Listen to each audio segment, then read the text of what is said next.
வேதம் என்பது ஞானத்தை கொடுக்கும் கருவி. இந்த உலகத்தை நாம் எப்படி பயன்படுத்தினால் முழுமையான, நிறைவான, இறுதியான லட்சியத்தை அடைவோமோ அந்த லட்சியத்தை காட்டிக் கொடுத்து அதற்குரிய பாதையை காட்டிக் கொடுக்கும் ஓர் அறிவு நூல் வேதம். அந்த வேதத்தினுடைய முதல் பகுதியில் தர்மத்தை பற்றிய ஞானமும், கடைசி பகுதியில் பிரம்மத்தை பற்றிய ஞானமும் முக்கியமாக பேசப்பட்டுள்ளது. அதில் யஜுர்வேதத்தின் இறுதியில் அமைந்துள்ள கடோபனிஷத்தை சென்ற முறை ஆரம்பித்தோம். நாம் எவ்வளவு தூரம் கடோபனிஷத்தை முடித்துள்ளோமோ அதை ஞாபகப்படுத்தி கொண்டு மேலும் இம்முறை தொடர்வோம். இந்த உபநிஷத்தில் 2 அத்தியாயங்கள், ஒவ்வொரு அத்தியாயத்திலும் 3 பகுதிகள் என்று அமைந்துள்ளது. இதில் சென்ற முறை முதல் பகுதியை முடித்து 2வது பகுதியில் பகுதி வரை நாம் வந்துள்ளோம்.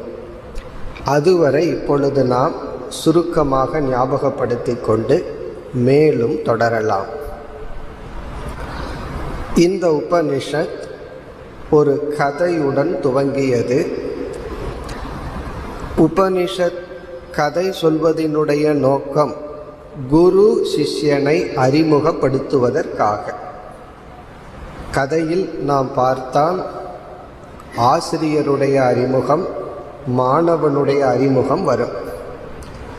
எதற்கு இவர்களை அறிமுகப்படுத்த வேண்டும் என்றால், உபனிஷத்தினுடைய போதனையே குரு சிஷ்யனுடைய சம்வாதமாக இருக்கும். சிஷ்யன் கேள்வியை கேட்க குரு பதில் சொல்வார். இதிலிருந்து இந்த உபனிஷத் என்பது கேட்க வேண்டிய ஒரு நூல் என்பது புகட்டப்படுகிறது. இதை படித்தால் நம்மால் எதையும் புரிந்து கொள்ள முடியாது. ஆகவே இது கேட்டு புரிந்து கொள்ள வேண்டிய நூல்.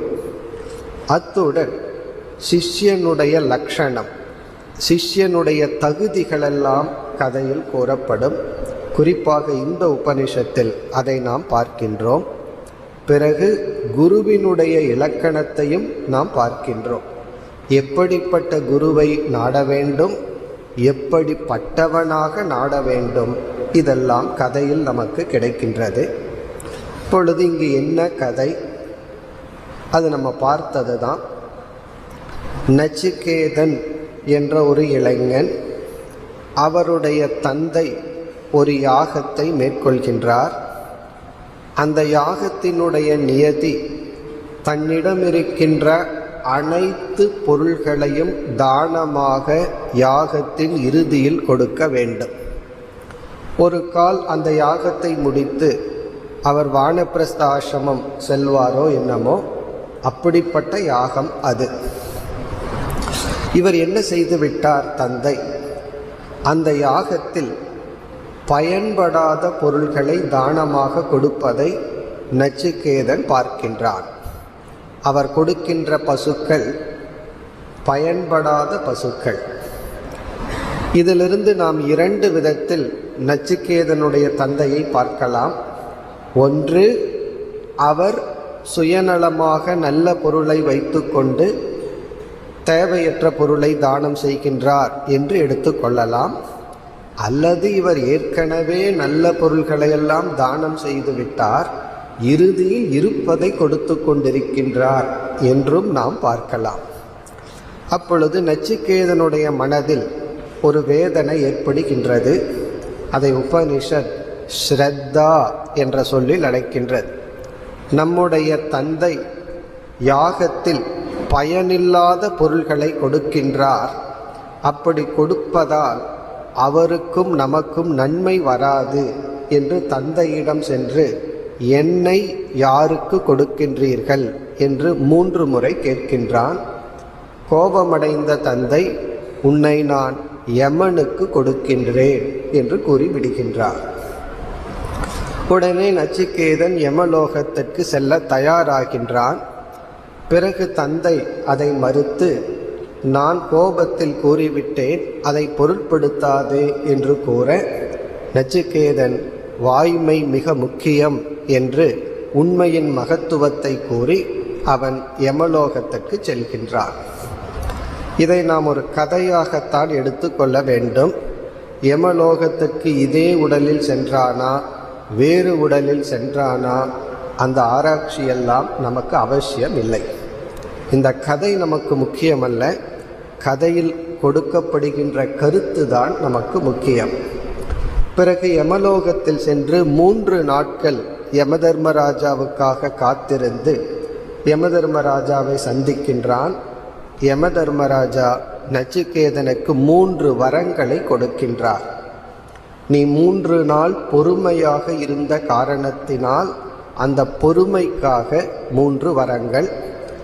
அதில் முதல் வரமாக நச்சிகேதன் கேட்பது, என்னுடைய தந்தையினுடைய மனம் அமைதி அடைய வேண்டும். அதுதான் முதல் வரம். இது எதை குறிக்கின்றது என்றால், நம்முடைய முதல் கடமை, யார் நம்மை ஆளாக்கினார்களோ, யார் நம்மை உருவாக்கி பண்பாட்டை எல்லாம் கொடுத்தார்களோ அவர்களுக்கு நம்முடைய முதல் கடமை. அது நம்முடைய இல்லத்தில் இருப்பவர்களிடம் ஆரம்பித்து பிறகு நம்மை சுற்றி இருப்பவர்கள், நம்முடைய நாடு என்று நம்முடைய முதல் கடமை யாரால் நாம் பயனடைந்தோமோ அவருக்கு திருப்பி செய்ய வேண்டியது. நன்றி கடன், கிராட்டிடியூட் என்று சொல்வது. பிறகு யமதர்மராஜா அதை கொடுப்பதில் எந்த தயக்கமும் இல்லை, அதை கொடுத்து விடுகின்றார். உன்னுடைய தந்தை மன அமைதியை அடைவார். 2வது வரமாக, எந்த ஒரு யாகத்தை மேற்கொண்டால் சொர்க்கத்திற்கு ஒரு ஜீவன் செல்வானோ அந்த யாகத்தை பற்றிய ஞானத்தை கேட்கின்றான்.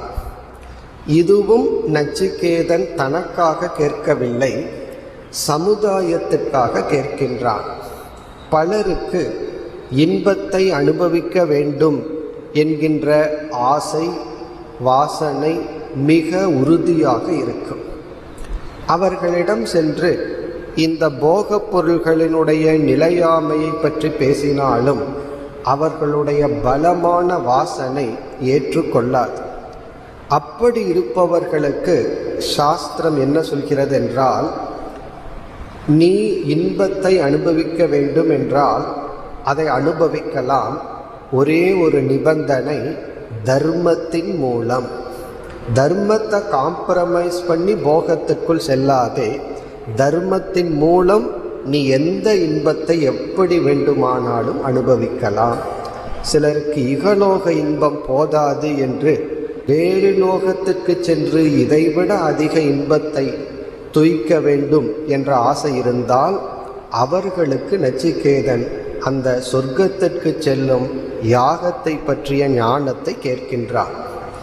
இதிலிருந்து நமக்கு கிடைக்கின்ற பண்பு, சமுதாயத்துக்கு பயன்படும் விதத்தில் 2வது வரத்தை பயன்படுத்துகின்றான். முதலில் தன்னுடைய குடும்பத்திற்காக, பிறகு சமுதாய நலனிற்காக 2வது வரம் பயன்படுத்தப்படுகிறது. இந்த பகுதியிலும் சில பண்புகளையெல்லாம் யமதர்மராஜா உபதேசிக்கின்றார். இந்த ஞானத்தை அடைய வேண்டும் என்றால் ஒருவனுக்கு மனப்பக்குவம் இருக்க வேண்டும். அந்த மனப்பக்குவம் வர வேண்டும் என்றால் அவன் தாய், தந்தை, குரு போன்றவர்களிடம் நல்ல இணக்கத்தை வைத்திருக்க வேண்டும். த்ரிநாச்சிகேதக திரிபிரேத்ய சந்திம், மூவருடன் நல்ல இணக்கத்தை வைத்திருக்க வேண்டும். இது போன்ற வேல்யூஸ், பண்புகளெல்லாம் இங்கு புகட்டப்பட்டது. பிறகு 3வது வரமாக நச்சிகேதன் கேட்டது, ஏயம் பிரேதே விசிகித்சா மனுஷ்யே. முதல் பகுதியில் 20வது மந்திரம், இப்படி ஒரு சந்தேகம் இருந்து கொண்டிருக்கின்றது. ஒரு மனிதன் இறந்ததற்கு பிறகு அவன் மீண்டும் தொடர்கின்றான். இந்த ஸ்தூல உடலின் மரணம் ஒரு மனிதனுடைய முடிவல்ல, அதற்கு பிறகும் அவன் இருக்கின்றான் என்றும் சிலர் இல்லை என்றும் நினைக்கின்றார்கள். இந்த உண்மையை நான் தெரிந்து கொள்ள விரும்புகின்றேன். இதனுடைய சாரம், இந்த உடலுக்கு அப்பாற்பட்டு ஆத்மா என்ற ஒன்று இருக்கிறதா, அல்லது இந்த உடல்தான் முழுமையா உண்மையா? உடலுக்கு வேறாக ஆத்மா என்று ஒன்று இருந்தால் அதனுடைய தன்மை என்ன? முதல், ஆத்மா இருக்கா? இருந்தா ஆத்மனக லட்சணம் கிம்? அந்த ஆத்மாவினுடைய இலக்கணம் என்ன? இதுதான் நச்சிகேதனுடைய 3வது வரமாக கேட்பது. இதில் பார்த்தால் முதல் வரம் தந்தையினுடைய மன நிறைவுக்காக, 2வது வரம் சமுதாய நலனுக்காக, 3வது வரம் தன்னுடைய ஆத்ம ஞானத்துக்காக கேட்கின்றார். யமதர்மராஜாவும் கொடுப்பார் என்று நாம் எதிர்பார்ப்போம். ஆனால் இந்த 3வது வரத்தை பெறுவதற்கு தகுதி இருக்கின்றதா என்ற சோதனையை யமதர்மராஜா மேற்கொள்கின்றார். அதாவது யமதர்மராஜாவினுடைய கடமை கேட்டதை கொடுக்க வேண்டும். 3 வரம் கொடுக்கிறேன்னு சொன்னார், 3 வரத்தை கொடுக்க வேண்டும். அது அவனுக்கு பயன்படுகிறதோ இல்லையோ செய்ய வேண்டும். ஆனால் யமதர்மராஜா சாத்விகமான தானத்தை செய்ய விரும்புகின்றார். சாத்விகமான தானம் என்பது எதை ஒன்றை நாம் கொடுத்தால் அது அவர்களுக்கு பயன்படுமோ அதை நாம் கொடுக்க வேண்டும். பயனில்லாத ஒன்றை அவர்களுக்கு கொடுப்பது சாத்விகமான தானம் அல்ல. இவர் நான் இந்த வரத்தை கொடுத்தால் அது அவனுக்கு பயன்படுமா என்று ஆராய்ந்து கொடுக்க விரும்புகின்றார். ஆகவே சோதனை வைக்கின்றார். நச்சிகேதனுக்கு 3வது வரத்தை பெற, ஆத்ம ஞானத்தை அடைய தகுதி இருக்கின்றதா என்று பார்க்கின்றார். என்ன சோதனை வைக்கின்றார்? அவர் வைக்கின்ற முதல் சோதனை, இந்த ஞானத்தில் உண்மையான விருப்பம் அவனுக்கு இருக்கின்றதா, அல்லது வெறும் குதூகலத்தினால், கேஷுவலி அப்படின்னு சொல்லுவோம், சாதாரணமாக அவன் கேட்கின்றானா, அல்லது உண்மையிலேயே இவனுக்குள் விருப்பம் இருக்கின்றதா? இதைத்தான் முமுக்ஷுத்துவம் என்று நாம் அழைக்கின்றோம். இவனுக்கு ஆர்வம் இருக்கின்றதா? காரணம், வாழ்க்கையில் நாம் எதை அடைய வேண்டும் என்றாலும் அதற்கு முக்கிய தகுதி மனதில் உள்ள ஆர்வம் அல்லது விருப்பு. தவறான ஒன்றை அடைகிறதுக்கும் அதுதான் காரணம். நல்ல ஒன்றை அடைய வேண்டும் என்றாலும் விருப்பம்தான் முக்கிய காரணம். இச்சைதான், அதாவது விருப்பம்னு ஒன்று இருந்தால் ஒரு பொருளில் நம்ம எறியாமல் அந்த விருப்பம் நம்மை செயல்படுத்தும். காம கர்ம ஹேதுகு. காமம் என்றால் ஆசை, கர்மம் என்றால் சாதனை அல்லது செயல், ஹேதுகுன காரணம். ஆசைதான் செயலுக்கு காரணம். அந்த ஆசை இவனுக்கு இருக்கின்றதா அல்லது சும்மா கேட்கின்றானா? அதை சோதிக்கின்றார். எப்படி சோதிக்கின்றார்? என்ன சொல்கின்றார்? நீ இந்த கேள்வியை கேட்டாயே, தேவைகி அத்திர விசிகித்சிதம், தேவர்களாலும் இது சந்தேகிக்கப்பட்ட ஒன்று. தேவலோகத்தில் இருப்பவர்களுக்கும் கூட ஆத்ம தத்துவத்தை அவர்கள் அறியவில்லை. இது மிக மிக கடினம், அவ்வளவு சுலபமாக புரிந்து கொள்ளக்கூடிய விஷயம் அல்ல என்று. அது மட்டுமல்லாமல், நான் என்னதான் உனக்கு உபதேசம் செய்தாலும் உனக்கு அது சந்தேகத்துடன் தான் இருந்து கொண்டு இருக்கும். ஒன்று, இதை புரிஞ்சுக்கிறது கஷ்டம். தேவர்களுக்கு மனிதர்களை விட சக்தி அதிகம், அவர்களாலும் புரிந்து கொள்ளப்படவில்லை. அப்படியே நான் உனக்கு உபதேசித்தாலும் உன்னால் புரிந்து கொள்ள முடியும் அப்படிங்கிற கேரண்டியை என்னால் கொடுக்க முடியாது. அதனால் நீ இந்த வரத்தை விட்டு விடுவாயாக, வேற ஏதாவது கேள் என்று சொல்கின்றார். அதாவது இது கடினம், அப்படியே உனக்கு உபதேசித்தாலும் நீ புரிந்து கொள்வாயா என்பதும் சந்தேகம், ஆகவே விட்டுவிடு. இனி இந்த முமுட்சுத்துவ பரீட்சையில் நச்சிகேதன் வெற்றி அடைகின்றான். அவன் என்ன பதில் சொல்கின்றான்? யமதர்மராஜா என்ன காரணத்தை சொல்லி நீ கேட்க வேண்டாம் என்று சொன்னாரோ அதே காரணத்தை சொல்லி ஆகவே எனக்கு வேண்டும் என்று கேட்கின்றார். யமதர்மராஜா சொன்ன காரணம் இது கடினம், விட்டுவிடு. நச்சிகேதன் சொல்வது இது கடினம், ஆகவே எனக்கு வேண்டும். நீங்க சொல்ற அதே காரணம்தான் என்னுடைய ஆர்வத்தை மீண்டும் தூண்டுகின்றது.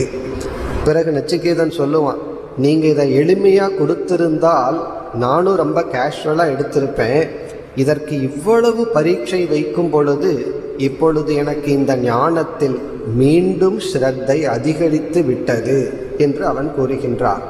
இவ்விதம் தனக்கு உண்மை ஆர்வம் இருக்கின்றதா, அதற்காக இவனால் தியாகம் செய்ய முடிகின்றதா என்பதை பரீட்சை செய்யும் பொழுது அதில் நச்சிகேதன் வெற்றியை அடைகின்றான்.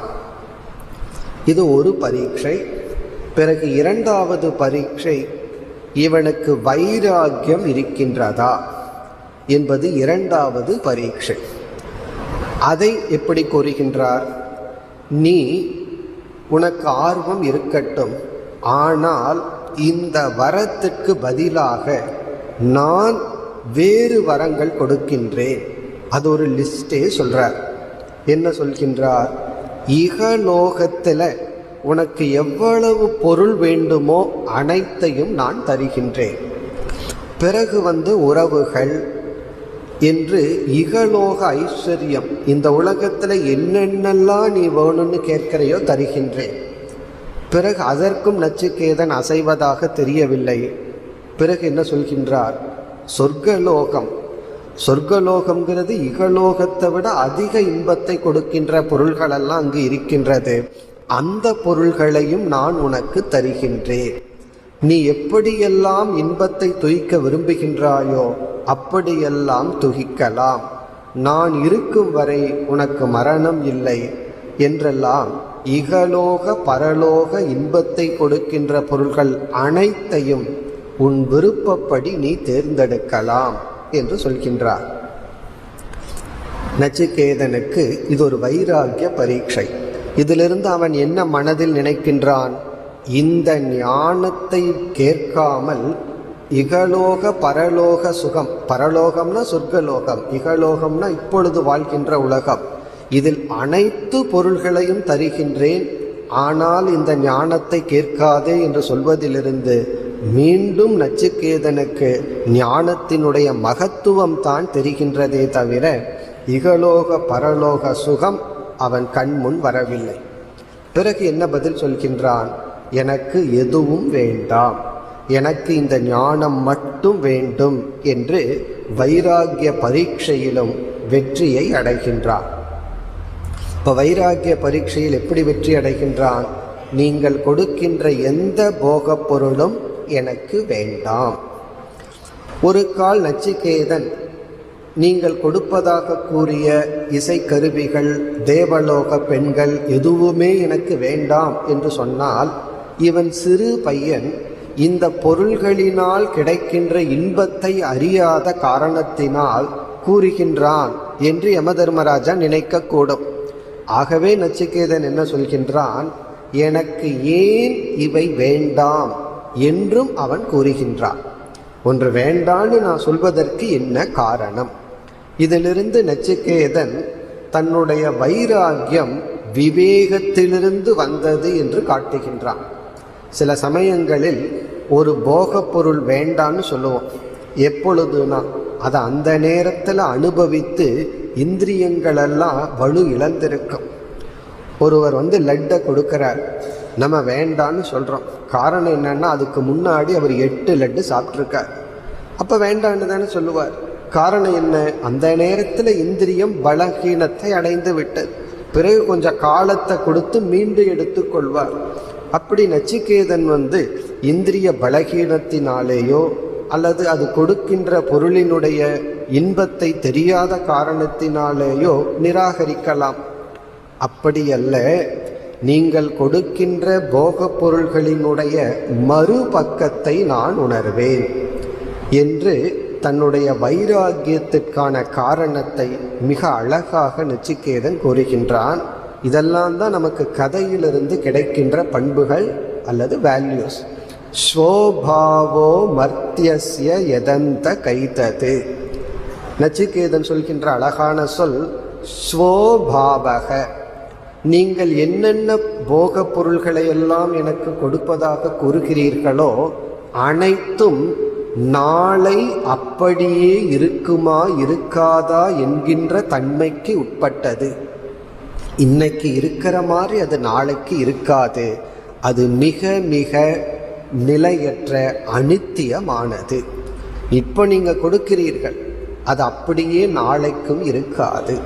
சில பொருள்களெல்லாம் கடையில் வாங்கிட்டு வீட்டில் இருக்கிற வரைக்கும் தான் அப்படி இருக்கும். அதை பிரிச்சிட்டோம்னா அதனுடைய நிலை அப்படி இருக்காது.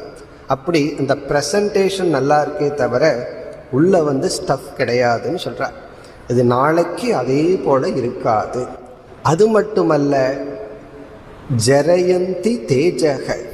நீங்கள் கொடுக்கின்ற பொருள்களை நான் அனுபவித்தால் அவைகள் என்னுடைய இந்திரியம், உடல் இவைகளை பலகீனப்படுத்துமே தவிர என்னை அவைகள் பலப்படுத்தாது. பலகீனத்திலேயே பெரிய பலகீனம் அடிமைத்தனம். என்னை அடிமையாக்கிவிடும். அது மட்டுமல்ல, என்னுடைய ஆரோக்கியத்தை அழித்து விடும்.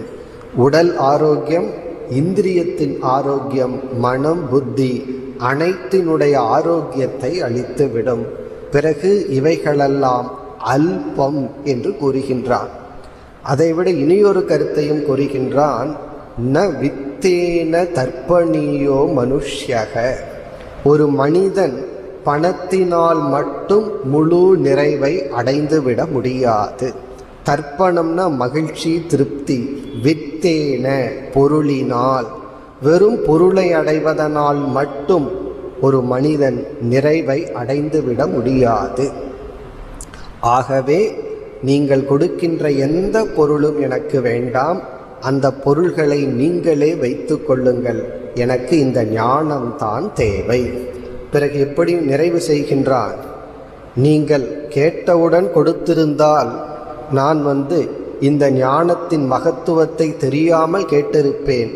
அதை மறுப்பதனால் எனக்கு மீண்டும் இந்த கேள்வியில், இந்த ஞானத்தில் எனக்கு அதிக பற்று வந்துவிட்டது.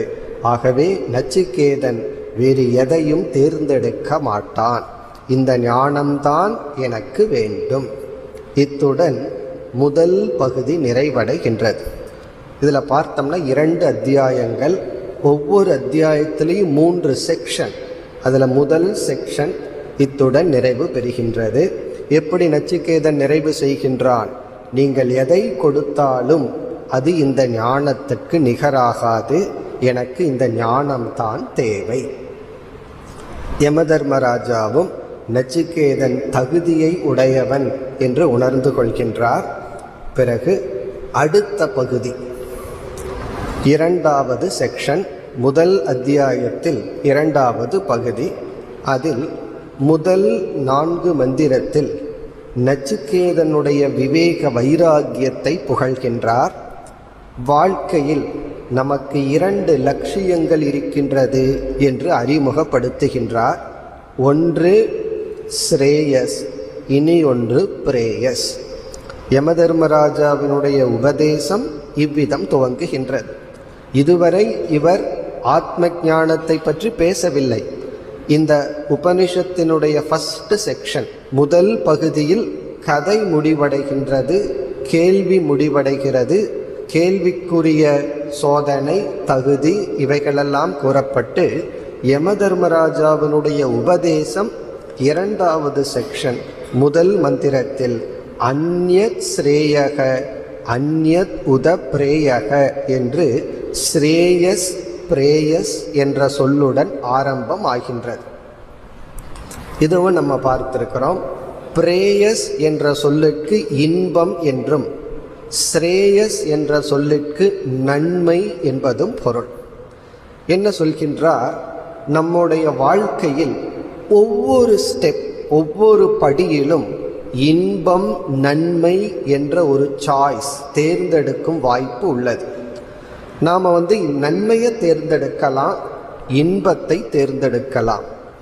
நன்மை எப்பொழுதுமே நமக்கு இன்பமாக தோன்ற வேண்டிய அவசியம் இல்லை. சில சமயம் நன்மை ஆரம்பத்தில் துன்பமாகவும் தோன்றும். யாராவது நமக்கு நல்லது சொன்னால் சில சமயங்களில் அதுதான் ரொம்ப கஷ்டமாக இருக்கும். ஆனால் இன்பம் ஆரம்பத்தில் இன்பமாக இருக்கும், அதனுடைய முடிவு எப்பொழுதும் அல்லது மேக்சிமம் அது துயரத்தில் முடியும், அது பந்தத்தில் முடியும். இப்பொழுது சொல்கின்றார், மனிதனுக்கு இந்த சாய்ஸ் இருக்கின்றது, தேர்ந்தெடுக்கின்ற வாய்ப்பு இருக்கின்றது. பிறகு என்ன சொல்றார்? சில சமயங்களில் நன்மை எது இன்பம் எதுன்னு தெரியாம கலந்திருக்குமா. அதாவது நமக்கு ஒன்று தெரிந்தாலும் தேர்ந்தெடுக்கிறதுல கஷ்டம் இருக்கு. முதல்ல சொல்றாரு, நமக்கு தெரியாமலேயே இருக்கும், கலந்திருக்கும். விவேகியானவன் முதலில் பிரித்து பார்க்க வேண்டும். இது நன்மை, இது இன்பம். பலருடைய வாழ்க்கையில அவர்கள் வியாபாரம் ஆரம்பிக்கின்றார்கள், பார்ட்னர்ஷிப்லேயோ அல்லது ஏதாவதுல தோல்விக்கு காரணம் சிலர் நம்மிடம் பேசுகின்ற பேச்சில் நமக்கு இன்பத்தை சொல்லித்தான் நம்மை ஏமாற்றி விடுகிறார்கள். அதில் நமக்கு நன்மையை சொல்பவர்களிடம் நம்மளே கோவப்பட்டு தள்ளி வச்சிடறோம். காரணம் என்ன? அது நமக்கு கஷ்டத்தை கொடுக்குது. நம்ம கேட்டால் இன்பப்படுற மாதிரி பேசினால் நாம் மயங்கி விடுகின்றோம், தோல்வியை அடைகின்றோம். அதனால தான் யாராவது உடைய பேச்சு நமக்கு இன்பத்தை கொடுக்கிற மாதிரி இருந்தால் கவனமாக இருக்கணும். துன்பத்தை கொடுக்கிற மாதிரி இருந்தால் கேர்லெஸ்ஸாக இருந்தாலும் தவறு கிடையாது. காரணம் என்ன? இன்பம் நம்மை மயக்குவது, நன்மை நமக்கு நல்லதை கொடுப்பது. இப்படி அவர் ஆரம்பித்து, இந்த இரண்டும் வேறு வேறு லட்சியம் என்றால் அதற்கான பாதையும் வேறு வேறு. ஸ்ரேயோ மார்க்கம், ஸ்ரேயஸுக்கான பாதை வேறு, பிரேயஸுக்கான பாதை வேறு என்று அந்த பாதையையும் காட்டி கொடுத்து பிறகு நச்சிகேதனை புகழ்கின்றார். நீ பிரேயஸை விட்டு ஸ்ரேயஸை தேர்ந்தெடுத்துள்ளாய், இன்பத்தை துறந்து நன்மையை தேர்ந்தெடுத்துள்ளாய். நன்மையும் இன்பத்தில் தான் முடியும். அதனுடைய இன்பத்தை தான் சாஸ்திரம் பேரின்பம் என்றெல்லாம் அழைக்கின்ற. பேரின்பம், துயரம் கலக்காத இன்பம் என்றெல்லாம் அந்த ஸ்ரேயஸை அழைக்கின்றது. நீ நன்கு ஆராய்ந்து இன்பத்தை துறந்து நன்மையை தேர்ந்தெடுத்துள்ளாய். ஒருவன் சொல்லலாம், நான் இரண்டையும் சேர்ந்து ஏன் தேர்ந்தெடுக்க கூடாது? நான் நன்மையையும் தேர்ந்தெடுக்கிறேன், இன்பத்தையும் தேர்ந்தெடுக்கின்றேன்னா, இங்கே யமதர்மராஜா சொல்றார், தூரமே தே விபரீதே. இரண்டினுடைய பாதை சேர்ந்து செல்வதல்ல, ஒன்றுக்கொன்று எதிரானது. நீ ஒரு பாதையில் செல்வது என்பது இனியொரு பாதையிலிருந்து விலகுவது. அதனால இரண்டையும் சேர்ந்து தேர்ந்தெடுக்க முடியாது, ஏதோ ஒன்றைத்தான் தேர்ந்தெடுக்க முடியும். நீ ஸ்ரேயஸை தேர்ந்தெடுத்துள்ளாய் என்று நம்முடைய லட்சியம், அதற்கான பாதையை பற்றி அறிமுகப்படுத்தி பிறகு அடுத்த 2 மந்திரத்தில் இவர் என்ன செய்கின்றார்? யாரெல்லாம் ஸ்ரேயஸை விட்டு பிரேயஸ், வெறும் இன்பத்தை தேர்ந்தெடுத்துள்ளார்களோ அவர்கள் வாழ்க்கையில் லட்சியத்தை இழந்தவர்கள், அறியாமையில் இருப்பவர்கள் என்று 5, 6 இந்த 2 மந்திரத்தில் அவர்களை நிந்தனை செய்கின்றார். அவித்யாயா மந்தரே வர்த்தமானாக, அவர்கள் அறியாமை என்ற இருளுக்குள் இருக்கின்றார்கள். பிறகு என்ன சொல்கின்றார்கள்? அவர்கள் என் வசம் வருகின்றார்கள், பிறந்து இறந்து சம்சாரிகளாக இருக்கின்றார்கள். அவர்களுக்கு இன்பம் லட்சியமாக இருக்கின்றது, உண்மையில் அவர்கள் அடைவது துயரம். இப்படி இவருடைய உபதேசம் ஆரம்பமாகின்றது. பிறகு இரண்டாவது செக்ஷன்லேயே 7வது மந்திரத்தில் ஆரம்பித்து 11வது மந்திரம் வரை, 7லிருந்து 11 வரை குருவினுடைய மகத்துவம், சாஸ்திரத்தினுடைய மகத்துவம், சிஷ்யனுடைய மகத்துவத்தை பேசுகின்றார். சாஸ்தா, சாஸ்திரம், சிஷ்யக, மூன்றினுடைய பெருமை பேசப்படுகிறது. சாஸ்தா அப்படின்னா ஆசிரியர், சாஸ்திரம்னா அவர் கையாளுகின்ற நூல், சிஷ்யன்னா அதை கேட்பவன். இவர்களெல்லாம் மிகவும் மகத்துவமானவர்கள். அதை நச்சிகேதனுக்கு யமதர்மராஜா புகட்டுகின்றார். 7வது மந்திரத்தில் கூறுகின்றார், ஸ்ரவணாயாபி பகுபிர் யோன லப்யக. இந்த உண்மையை கேட்பதற்கும் பலருக்கு வாய்ப்பு கிடைப்பதில்லை. இது அவ்வளவு எளிதில் கிடைக்கக்கூடியதல்ல. ஸ்ரவணாயாபி, பிறகு என்ன சொல்கின்றார், ஸ்ருண்வந்தக அப்பி, கேட்பதே துர்லபம், கேட்டும் புரிந்து கொள்வது அதைவிட துர்லபம். இப்போ ஸ்ருண்வந்தகனா கேட்டவர்கள், கேட்பவர்கள் மிக குறைவு. நம்ம என்ன சாதனையை சொன்னாலும் செஞ்சிருவோம், அதில் கஷ்டம் கிடையாது. கேளுங்கள் அப்படின்னா தான் கஷ்டம். நம்ம காதை கொடுக்கிற மாதிரி ஒரு சாதனை எதுவும் இல்லை, மிக மிக கடினமான சாதனை. காரணம் என்னன்னா, ஒருவரிடம் நம்ம காதை கொடுத்து கேட்கணும்னா அந்த அளவுக்கு நம்முடைய அகங்காரம் பணிந்திருக்க வேண்டும். நம்ம இடத்துல பணியாத ஒன்று நம்ம இடத்துல இருக்கிற ஈகோ, நான் யார் அவன் யார் எனக்கு சொல்றது, நான் யார் கேட்பது அப்படின்னு சொல்லி அவ்வளவு சுலபமாக கேட்க மாட்டோம். அந்த கேட்டல் என்ற சாதனை, அதனுடைய மகத்துவத்தை கூறுகின்றார். பிறகு ஆச்சரியோ வக்தா குஷலோஸ்ய லப்தா, இதை ஒருவன் பேசினால் அது ஆச்சரியம், இதை ஒருவன் புரிந்து கொண்டால் அது ஆச்சரியம். ஆச்சரியம்னா துர்லபம் என்று குருவினுடைய மகத்துவம், மகிமை, சிஷ்யனுடைய மகிமை, சாஸ்திரத்தினுடைய மகிமையை கூறி பிறகு குருவினுடைய தேவையை கூறுகின்றார். அதாவது ஒரு சரியான ஆசிரியர் மூலம் கேட்டால்தான் நமக்கு இந்த உண்மை விளங்கும் என்று சொல்லி, ஒரு சரியான மாணவன் சரியான ஆசிரியரிடம் இதை கேட்டால் யமதர்மராஜா சொல்றார், புரிந்து கொண்டுதான் ஆக வேண்டும், வேற சாய்ஸே இல்லைங்கிறார். அகதிகி நாஸ்தி, புரியாமல் போவது என்பது கிடையாது என்று இதனுடைய பெருமையை எல்லாம் கூறி, தர்க்கத்தினால், வெறும் தர்க்கத்தினால் இந்த ஞானத்தை அடைந்து விட முடியாது, ஸ்ரத்தையினாலும் சிரவணத்தினாலும் தான் இது அடையப்பட வேண்டியது என்று. இந்த தர்க்கமெல்லாம் மனதை கொஞ்சம் அமைதிப்படுத்துவதற்காகத்தான். இந்த உலக சம்பந்தமாக எத்தனையோ சந்தேகங்கள் எல்லாம் இருக்கும்.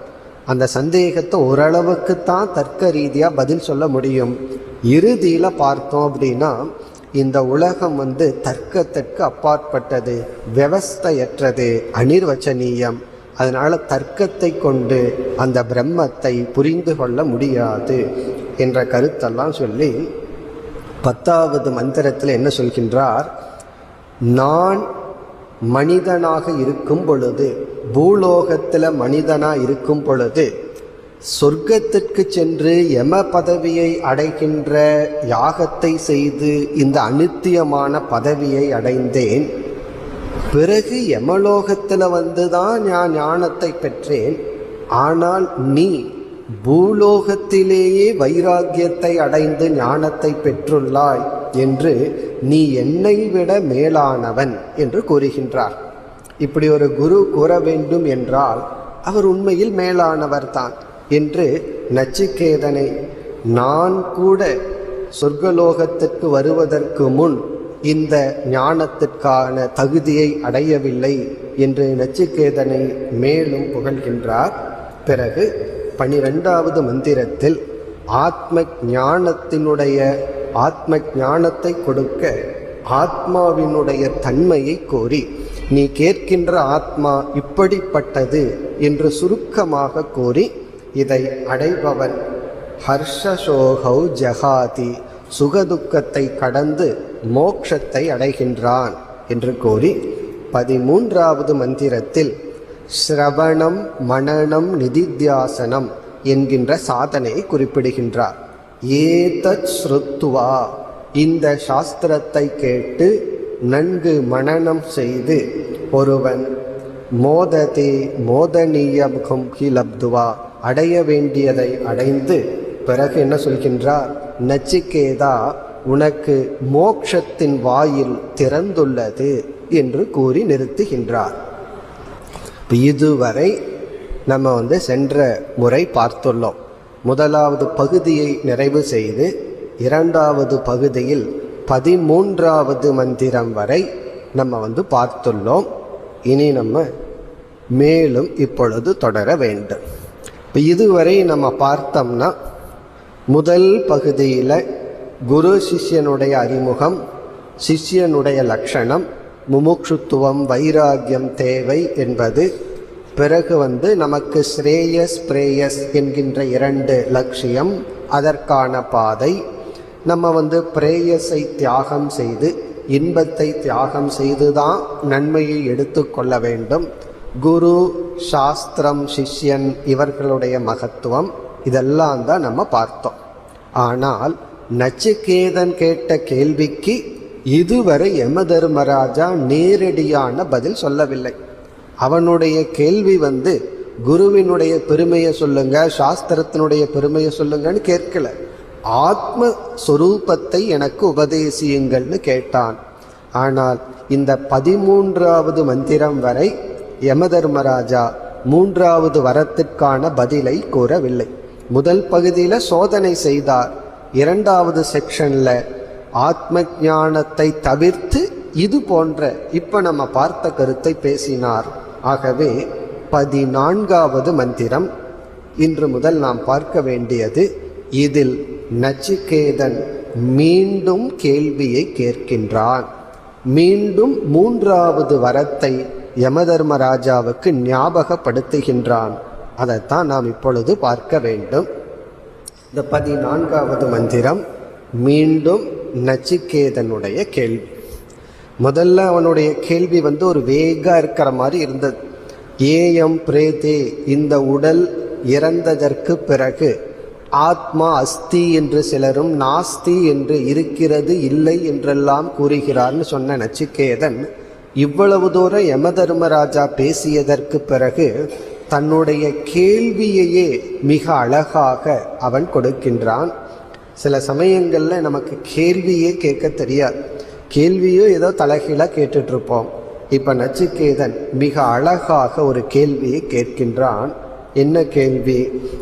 அந்யத்ர தர்மாத் அந்யத்ர அதர்மாத் அந்யத்ர அஸ்மாத் கிருதா கிருதாத் அந்யத்ர பூதாஸ்ச பவ்யாஸ்ச எத்தத் பஷ்யசி தத்வத.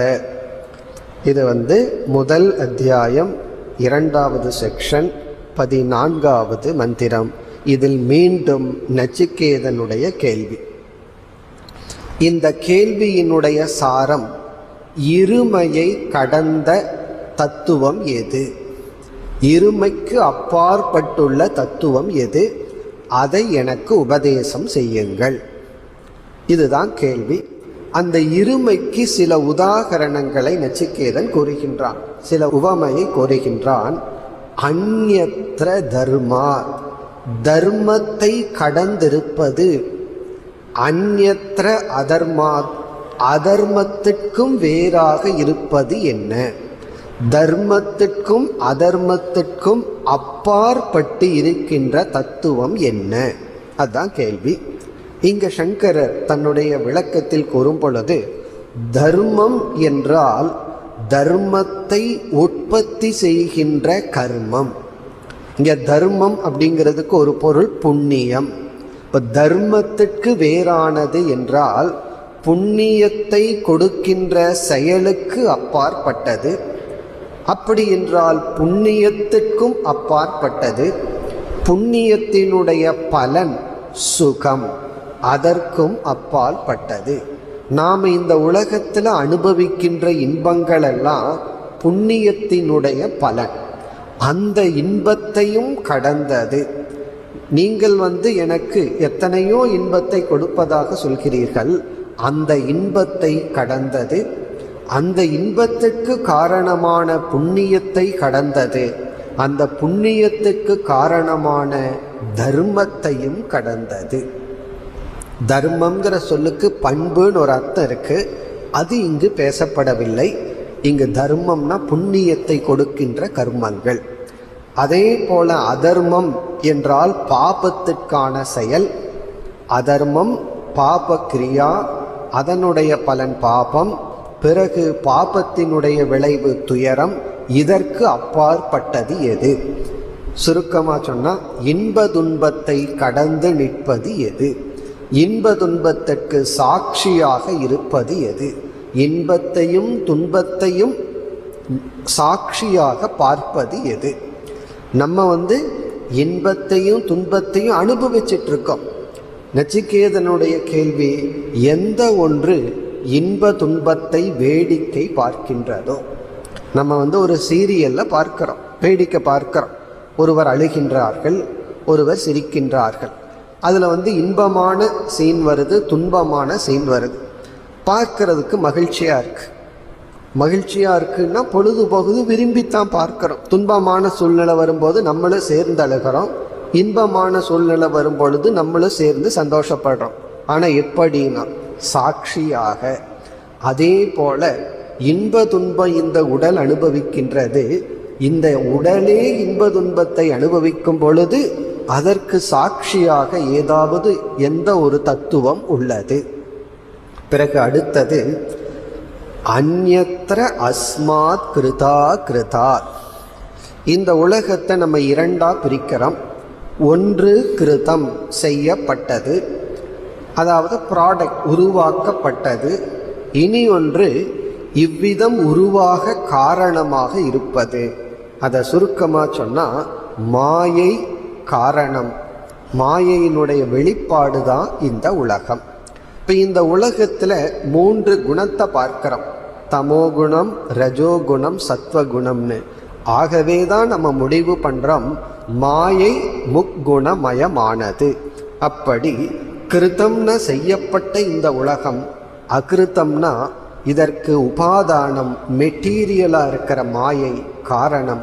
இங்கே நச்சிகேதன் கேட்கின்றான், காரண காரியத்தை கடந்திருப்பது எது? நாம் அனுபவிக்கின்ற இந்த உலகம், இதற்கு காரணமாக இருக்கின்ற மாயை, இந்த இரண்டுக்கும் அப்பாற்பட்டது.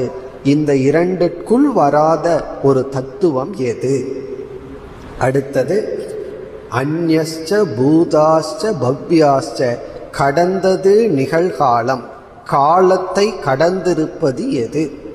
இந்த உலகத்தில் பார்க்கின்ற அனைத்து பொருள்களும் காலத்தினால் அழியக்கூடியதாக இருக்கின்றது. அப்படி காலத்தினால் அழியாத தத்துவம் எது? தர்ம அதர்மத்தை கடந்து படைக்கப்பட்டது, படைப்புக்கு காரணமாக இருக்கின்ற மாயை, இதை கடந்தது. காலத்தை கடந்தது எது? எது பஷ்யசி தத்துவத, எந்த ஒன்றை நீங்கள் அறிகிறீர்களோ அதை எனக்கு உபதேசம் செய்யுங்கள். அப்படின்னா தெரிஞ்சதை கூறுங்கள். நீங்கள் இதை அறிந்திருந்தால் எனக்கு உபதேசம் செய்யுங்கள். உங்களுக்கு இது தெரிந்திருந்தால் அல்லது நீங்கள் இதை அறிவீர்கள், அதை எனக்கு உபதேசம் செய்யுங்கள். இப்போ இந்த மந்திரம் நச்சிகேதனுடைய கேள்வி. இந்த கேள்வியே நச்சிகேதனுடைய மன வளர்ச்சியை குறிக்கின்றது. அதாவது இவனுக்கு ஆத்ம தத்துவம் என்பது கண்டிப்பாக பிறப்பு இறப்பு இது போன்ற இருமைக்கு அப்பாற்பட்டதாகத்தான் இருக்க வேண்டும். முதல்ல ஆத்மா இருக்கா இல்லையாங்கிற சந்தேகம். இருந்தா எப்படி இருக்கும்? இவ்வளவு தூரம் யமதர்மராஜாவினுடைய உபதேசத்தில் இவனுக்கு ஆத்மாவை பற்றி ஒன்று புரிகிறது. முதல்ல அஸ்தி, அது இருக்கு. பிறகு எப்படி அது இருக்க வேண்டும்? கண்டிப்பாக இருமைக்குள் இருக்கக்கூடாது, இருமையை கடந்திருக்க வேண்டும். அப்படி இருமையை கடந்து இருக்கின்ற ஆத்மஸ்வரூபத்தின் தன்மையை எனக்கு உபதேசம் செய்யுங்கள். இனி அடுத்த பகுதியில் யமதர்மராஜாவினுடைய உபதேசம். இவ்வளவு நேரம் யமதர்மராஜா ஆத்ம தத்துவத்தை உபதேசிக்கவே இல்லை. மீண்டும் கேள்வியை கேட்டு உடனடியாகவும் உபதேசிக்கவில்லை. இன்னொரு 3 மந்திரத்திற்கு பிறகுதான் உபதேசிக்க ஆரம்பிக்கின்றார். அடுத்து 15வது மந்திரத்தில் இவர் ஆத்ம தத்துவத்தை அறிமுகப்படுத்துகின்றார். ஆத்ம தத்துவத்தினுடைய நேரடியான உபதேசம் இங்கு வரவில்லை. மீண்டும் ஒரு சிறு முகவுரையைத்தான் செய்கின்றார். என்ன செய்கின்றார்? நீ கேட்ட தத்துவத்தை நான் உனக்கு அறிமுகப்படுத்துகின்றேன்னு சொல்லி இவர் ஓம் என்ற ஒரு சொல்லை அறிமுகப்படுத்துகின்றார். ஓங்காரத்தை அறிமுகப்படுத்துகின்றார். அப்படி அறிமுகப்படுத்தும் பொழுது சர்வே வேதா யத்பதம் ஆமனந்தி தபாகும்சி சர்வாணி யத் வதந்தி யதிச்சந்தோ பிரம்மச்சர்யம் சரந்தி தத்தே பதம் சங்கிரகேன பிரவக்ஷியே ஓமித்யேதது. அதாவது நான் சுருக்கமாக நீ கேட்ட தத்துவத்தை இப்பொழுது நான் கூறுகின்றேன். என்ன, நீ கேட்ட கேள்வி அவ்வளவு சுலபமாக ஒரே நிமிடத்தில் கூறக்கூடியதல்ல. இருப்பினும் நான் மிக சுருக்கமாக கூறுகின்றேன். ஓம் இதி ஏதது. நீ கேட்ட அந்த தத்துவத்தை ஓம் என்று அழைக்கலாம் என்று ஓங்காரத்தை அறிமுகப்படுத்துகின்றார். அது மட்டுமல்ல, மீண்டும் இந்த மந்திரத்தில் ஆத்மாவினுடைய அல்லது ஆத்ம ஞானத்தினுடைய மகத்துவத்தை கூறுகின்றார். இந்த பெருமையை எல்லாம் நமக்கு கூறுவதற்கு காரணம், நமக்கு இதில் ஸ்ரத்தை வர வேண்டும் என்பதற்காகத்தான். ஸ்ரத்தை மிக மிக முக்கியமான ஒரு உணர்வு. ஸ்ரத்தை இருந்தால்தான் நமக்கு ஞானம் கிடைக்கும்.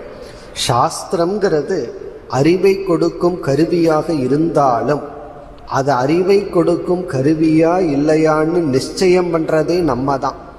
வேதத்தை வேதமாக்குறதே நம்ம தான். காரணம் என்ன?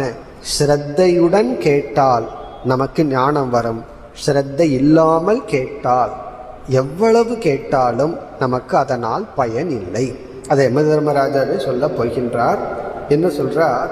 சர்வே வேதா எப்பதமாமனந்தி. நீ எந்த ஒரு தத்துவத்தை கேட்டாயோ அதை விளக்குவதற்குத்தான் முழு வேதமே உருவாக்கப்பட்டுள்ளது. சர்வே வேதா. இந்த இடத்துல கர்மகாண்டம் ஞானகாண்டம்ங்கிறதெல்லாம் இல்லை. எல்லா வேதத்தினுடைய ஒரே ஒரு கொள்கை, ஒரே ஒரு கருத்து, நீ கேட்ட அந்த தத்துவத்திற்காகத்தான். எல்லா வேதமுமே அந்த ஒரு மெய்ப்பொருளை மனிதனுக்கு உணர்த்துவதற்காகவே தான் உருவாக்கப்பட்டுள்ளது. பிறகு எதற்கு கர்மகாண்டம், பூஜைகள், தியானங்கள் அப்படின்னா அந்த ஒரு பொருளை உணர்வதற்கு தகுதிப்படுத்துவதற்காகத்தான் அவைகளெல்லாம். அவைகளுக்கான லட்சியம் அல்ல. இப்போ ஒரு டேப்லெட் இருக்கு, அது ரொம்ப கசப்பாக இருந்தால் அதற்கு மேலே இனிப்பை தடவி இருப்பார்கள், சுகர் கோட்டட்னு சொல்வார்கள். அந்த இடத்துல பேஷண்ட்டுக்கு இனிப்பை கொடுக்கறதுல தாற்பயம் கிடையாது. பிறகு அதற்குள் இருக்கிற மருந்து போகணும். அது எப்படி போகும்னா, உள்ளே போகிற வரை மிக கஷ்டமாக இருக்குங்கிறதுக்காக ஒரு இனிப்பு தடவப்பட்டுள்ளது. அதுபோல தான் அந்த சுகர் கோட்டட் தான் கர்மகாண்டம். இவனை எப்படியாவது உள்ள இழுக்கணும். அதற்காகத்தான் எத்தனையோ வேதமெல்லாம் பேசியுள்ளது. ஆனால் வேதத்தினுடைய குறிக்கோள் என்ன? மெய்ப்பொருளை பற்றிய, உண்மையை பற்றிய அறிவை கொடுப்பது. பிறகு தபாகும்சி சர்வாணி யத் வதந்தி. நாம் எவ்வளவோ தவம் செய்கின்றோம். அந்த தவத்தினுடைய குறிக்கோள் என்ன என்றால் உண்மையை உணர்தல். இந்த உண்மையை தெரிஞ்சுக்கிறதுக்குத்தான் அனைத்து தவங்களும் பேசப்பட்டுள்ளது. தவத்தினுடைய சைடு எஃபெக்டாக சில சக்திகள் வரலாம், மனது அமைதிப்படலாம். இதெல்லாமே அவாந்தர பலன்னு சொல்லுவோம். அவாந்தர பலன்னு சொன்னால், எண்ணெய் எடுக்கிறதுக்கு நம்ம தேங்காயை அரைக்கிறோம்.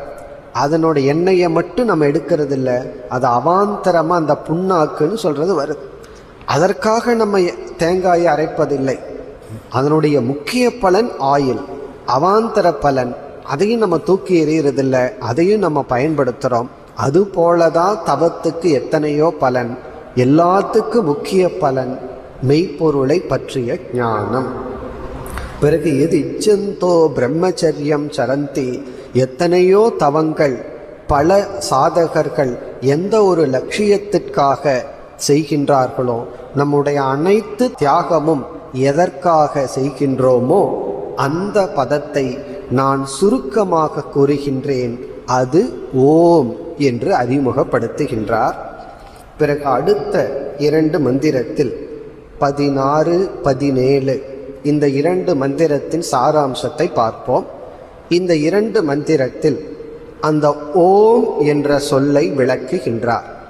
நீ கேட்ட கேள்விக்கு பதில் சுருக்கமாக கூறினால் ஓம் அப்படின்னு சொன்னார். ஓங்காரம், அந்த ஓங்காரத்தை 2 மந்திரத்தில் விளக்குகின்றார். என்ன கூறுகின்றார் என்றால், நம்ம 2 மந்திரத்தினுடைய சாராம்சத்தை பார்ப்போம். அதாவது ஓம் என்ற சொல் இறைவனுக்கான பெயர். பிரணவம் அப்படின்னு இனியொரு சொல்லல சொல்றோம். பிரணவம் அப்படின்னா பெயர்னு அர்த்தம், நல்ல பொருத்தமான பெயர்னு அர்த்தம். பிரணவம்ங்கிற சொல்லுக்கு பொருத்தமான பெயர். யாருக்கு? இறைவனுக்குரிய பெயர். நமக்கெல்லாம் பேர் வச்சுக்கிறோம். ஒவ்வொரு ஆப்ஜெக்டுக்கும் நாமம் இருக்கு, பெயர் இருக்கு, அதை புரிஞ்சுக்கிறதுக்காக. இப்போ இறைவனுக்கு என்ன பேர் அப்படின்னா ஓம் அப்படிங்கிறது இறைவனுக்குரிய பெயர். இந்த இறைவனை நம்ம 2ஆ பிரிக்கிறோம். அதாவது அந்த பகவானையே அல்லது மெய்ப்பொருளையே 2ஆ பிரிக்கிறோம். ஒன்று மாயா என்ற சக்தி, ஒரு சக்தி இருக்கு மாயா அப்படின்னு. அந்த மாயையுடன் அந்த மெய்ப்பொருளை சேர்த்தி அந்த மெய்ப்பொருளை பார்க்கிறது. அந்த மெய்ப்பொருளை நம்ம இப்போ பிரம்மன் அழைப்போம். ஏதோ ஒரு அழியாத பொருள். இந்த கணக்கில் எல்லாம் ஒரு ஆன்சர் புரியல அப்படின்னா நம்ம எக்ஸ்ன்னு வச்சுக்குவோம். பிறகு நம்ம சால்வ் பண்ணி கடைசியில் எக்ஸ் ஈக்குவல்ட்டுன்னு ஆன்சரை சொல்லுவோம். அதே போல் அந்த எக்ஸ்ன்னு சாஸ்திரம் நமக்கு அறிமுகப்படுத்துறது தான் பிரம்மன். அதை நம்ம என்னென்னு புரிஞ்சுக்குவோம்? கடைசியில் அடைய வேண்டியது அழியாத மெய்ப்பொருள். அந்த பிரம்மன் என்ற ஒரு அழியாத பொருளிடம் மாயா என்ற ஒன்று சேர்ந்தால் அதை அபரம் பிரம்ம அல்லது சகுணம் பிரம்மன் அழைக்கிறோம். அந்த பிரம்மனிடத்தில் மாயா என்ற சக்தியை சேர்க்காமல் பார்த்தால் அதை பரம் பிரம்ம அல்லது நிர்குணம் பிரம்மன் அழைக்கிறோம். இங்கே யம தர்மராஜா என்ன சொல்றார்? இந்த ஓம் என்ற சொல் நிர்குண பிரம்மத்தையும் குறிக்கின்றது, சகுண பிரம்மத்தையும் குறிக்கின்றது. அபரமான பிரம்மன், மாயையுடன் கலந்த பிரம்மத்தையும் குறிக்கின்றது, மாயை நீக்கிய பிரம்மத்தையும் குறிக்கின்றது என்று சொல்லி இந்த ஓங்காரத்தை 2 விதத்தில் பயன்படுத்தலான்னு சொல்றார். ஒன்று தியானத்திற்காக, இனி ஒன்று விசாரத்திற்காக. பிரம்மத்தையும் நம்ம 2 விதத்தில் பயன்படுத்தலாமா. ஒரு பிரம்மனை தியேயம் பிரம்மன்னு சொல்றார். தியேயம் பிரம்மன்னா தியானத்திற்குரிய பிரம்மன். இனி ஒன்று ஞேயம் பிரம்ம. ஞேயம்னா அறியத்தக்க வேண்டிய பிரம்மன். இப்போ பிரம்மனை 2ஆ பிரிச்சிடறோம். ஒன்று தியானத்திற்குரிய, இனி ஒன்று அறிவுக்குரிய, விசாரத்திற்குரிய. ஞேயம்னா அறியத்தக்க வேண்டிய பிரம்மன், தியேயம்னா தியானிக்க வேண்டிய பிரம்மன். இந்த ஓங்காரம் 2க்கும் பொதுவானது. ஓம் அப்படிங்கிற சொல்லை எடுத்து தியானம் செய்தால் நாம் தியானம் பண்ணுறது மாயையுடன் கூடிய பிரம்மன். ஓம்ங்கிற சொல்லை எடுத்து விசாரம் செய்தால் அது நிர்குண பிரம்ம, தேயம் ஞேயம் பிரம்மன் அப்படின்னு சொல்லி ஓம்ங்கிறது பொதுவான சொல். அதை தியானத்திற்கும் பயன்படுத்தலாம், விசாரத்திற்கும் பயன்படுத்தலாம். நம்ம ஒரு உபனிஷத்தை எடுத்துட்டோம்னா மாண்டூக்கிய உபனிஷத்தில் ஓம்ங்கிற சொல்லை எடுத்து அகாரம் மகாரம் உகாரம் எல்லாம் பிரித்து அங்கே விசாரம் செய்யப்பட்டுள்ளது. ஓம்ங்கிறது தியானம் செய்யப்படவில்லை, விசாரம். ஆனால் வேற சில இடத்துல பார்த்தோம் அப்படின்னா எல்லா இறைவனுடைய நாமத்திற்கு முன்னாடி ஓம்ங்கிற சொல் இருக்கு. ஓம்ங்கிற சொல்ல எடுத்து நம்ம தியானமும் பண்ணலாம் அல்லது விசாரமும் செய்யலாம். தியானம் செய்தால் மன தூய்மை, மன ஒருமுகப்பாடு, விசாரம் செய்தால் ஞானம் என்று 2 பிரம்மன் இருக்கு. அதாவது நீ கேட்ட அந்த அழியாத பொருள் 2 விதத்தில் பார்க்கலாம். மாயையுடன் அந்த நீ கேட்ட தத்துவத்தை பார்க்கலாம், மாயையை நீக்கி பார்க்கலாம். இந்த 2க்கும் ஓம்ங்கிறது ஒரு ஆலம்பனம்ங்கிற சொல்லல சொல்றார். அதாவது ஆதாரமாக இருக்கின்றது என்று அறிமுகப்படுத்தி 17வது மந்திரத்தில் அந்த அறிமுகத்தையும் நிறைவு செய்கின்றார். பிறகு 18வது மந்திரத்தில் ஆத்ம ஞானத்தை உபதேசம் செய்ய ஆரம்பிக்கின்றார். இப்போ இந்த உபநிஷத்தில் பார்த்தோம்னா முதல் பகுதி, முதல் செக்ஷனில் ஆத்ம ஞானம் வரவில்லை. 2வது செக்ஷனில் 17வது மந்திரம் வரை ஆத்ம உபதேசம், நச்சிகேதனுடைய கேள்விக்கான பதில் வரவில்லை. 18வது மந்திரத்தில் இவர் ஆத்ம சுரூபத்தை உபதேசிக்கின்றார். நச்சிகேதனுடைய கேள்விக்கான பதில் 18வது அடுத்த மந்திரத்தில் வருகின்றது. இங்கிருந்து தான் பதில் ஆரம்பம் ஆகிறது. இவன் நச்சிகேதன் ஆத்மாவை பற்றி ஒரு கேள்விக்கு பதில் ந ஜாயதே மிரியதே என்று ஆரம்பிக்கின்றார். நாம் அதை நாளை ஆரம்பம் செய்வோம். ஓம் பூர்ணமத பூர்ணமிதம் பூர்ணாத் பூர்ணமுதச்யதே பூர்ணஸ்ய பூர்ணமாதாய பூர்ணமேவாவசிஷ்யதே. ஓம் சாந்தி சாந்தி சாந்தி.